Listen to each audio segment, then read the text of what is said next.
Back in April of 2020, a lot of us found ourselves in a new remote work landscape. There was a lot of talk about how this is going to change the future of how we work. So now that we're a year into it, was that hype or have things really changed that much for the long term?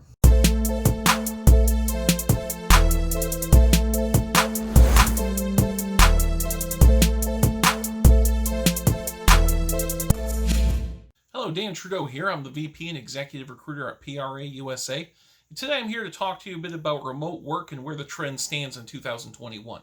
Now, as I mentioned a year ago, we saw this huge trend due to the quarantines and COVID lockdowns and what have you, of a lot of people moving from in-office work to remote work. And I remember very clearly a lot of people remarking about how they couldn't believe how easy the transition was. They expected the transition from going to the office every day to working at home to be more difficult than it was. In fact, a lot of them found that they were, more productive, able to focus better on tasks, things like that, and they didn't really see the downsides they were expecting. Well, we've had over a year to adjust to this new normal, as everyone was calling it, and the question is, now that we've had time to see the advantages and disadvantages, is the future really as remote as we thought it was going to be? So the first big question is, what advantages have been borne out by remote work? Well, first off, there are certain jobs, and let's be more specific, certain people who are more productive at home. Given that they can manage their house correctly and manage their own attention, someone in a home office can often focus up more and get more done than someone in an office with a bunch of other people. Secondly, if managed correctly, the overhead savings are real. Imagine how much companies could save by not having to pay for office space.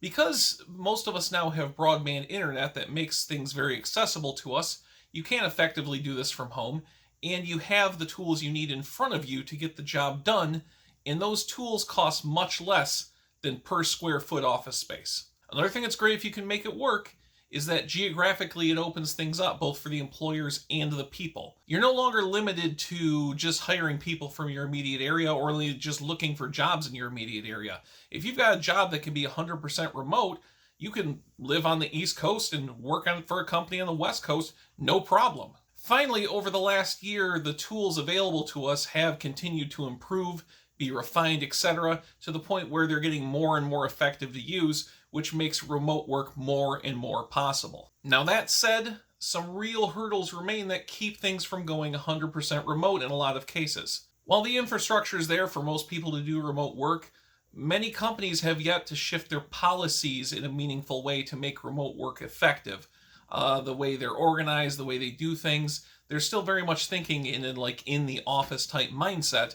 And while there are a lot of tools available, there are still companies who aren't investing in those tools or really using those tools to their greatest advantage to make it all work. This has kept them from being as effective as they could be on remote work, and it just doesn't seem to be changing for some companies. Also, employees are feeling less a sense of community with their coworkers. Now, it's not just some touchy-feely thing.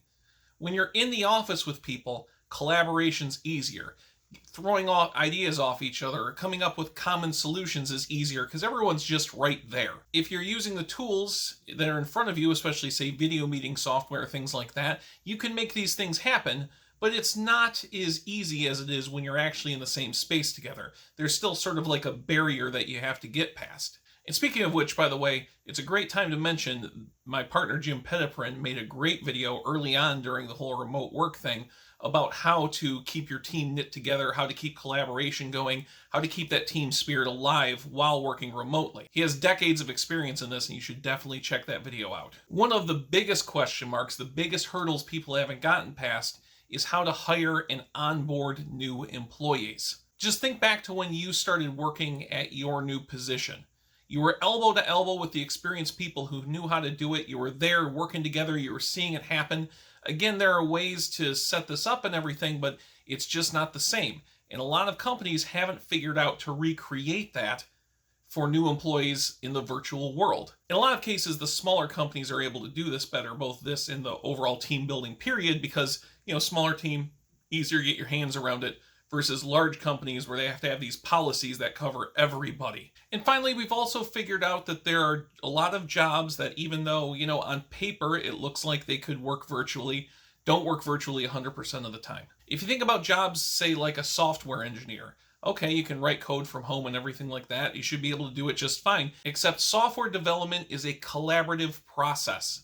And again, with the video meetings as opposed to face, as opposed to you being in the same space, there's that barrier that you have to get past. So this leads us to the big question. What does the future of remote work look like now that we've had a year of trial and error to figure it out?